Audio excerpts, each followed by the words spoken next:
Something new from Card Mafia. This is Avengers Loki Edition playing cards. Kakaiba to, so buksan natin. Yung box niya merong gold, green, and black foil. Ito naman yung likod.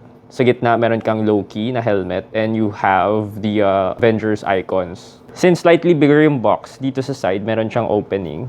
Pag binuksan mo yan, meron kang makikitang deck, the paper or the black edition. Then you have to open the box carefully kasi gawa siya sa paper.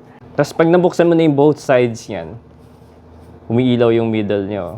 So you have green LED light sa gitna.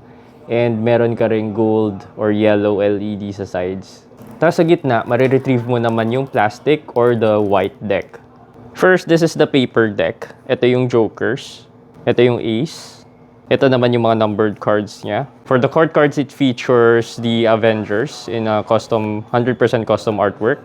Then Loki for the King of Hearts. And ito naman yung aces niya in gold and green colorway. And here is the back design. Next one naman is the white version. The difference lang nito, plastic yung pinaka-deck niya. Ito naman yung back design niya.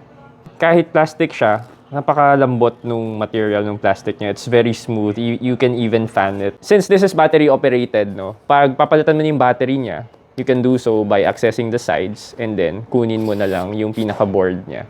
And then you can replace it with two watch batteries, no. Yun lang.